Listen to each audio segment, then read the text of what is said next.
প্রিয় দর্শক ভাইরা, আপনারা দেখতে পাচ্ছেন আমার এক ছোট ভাই কেমনে খেজুর গাছ সেলাইতেছে। সে কেমন কারিগর আমি আজকে তাকে পরীক্ষা করব, দেখি সে কিভাবে খেজুর গাছ সেলায়। তার কাছ থেকে আমিও শিক্ষা গ্রহণ করব, যেহেতু সে খেজুর গাছ সেলাইতেছে। আমি কোনো দিন এইভাবে কাজ করি নাই বা এইসব কাজ করি নাই, তাই তার কাছ থেকে শিখব। সে ঢাকা থেকে আগত, গতকালকে আমাদের এখানে আসছে। তাই খেজুর গাছটি দেখে তার খুব লোভ জাগছে যে ভাই আমি এই খেজুর গাছটি ছিলাবো। শীতকাল, এখন খেজুর গাছ থেকে রস নামাবো।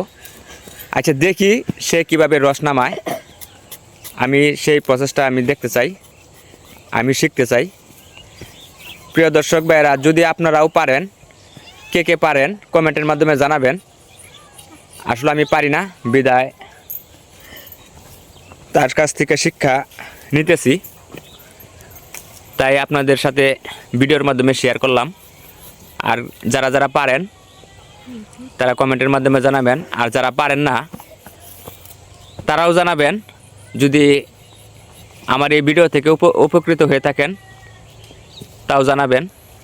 দেখেন আমার ছোটো ভাই কীভাবে কাজ করে। আসলে যে পারে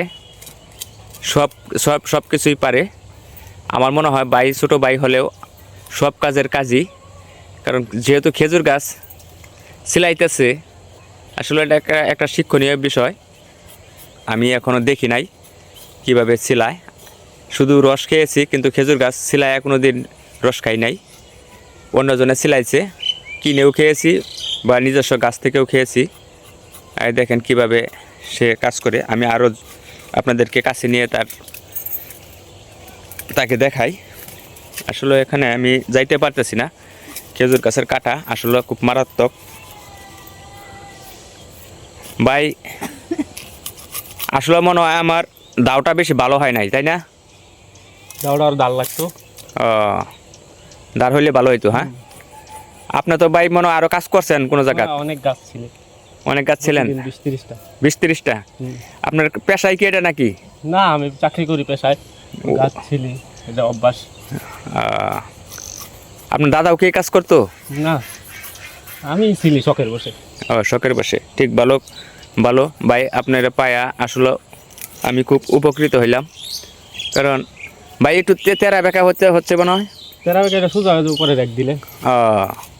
আসলে দেখেন ভাই, এটাও আসলে শিক্ষণীয় বিষয়।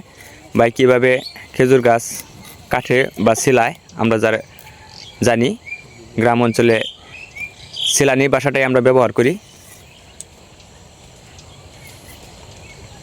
তাই দেখেন ভাই কীভাবে সেলাইতেছে।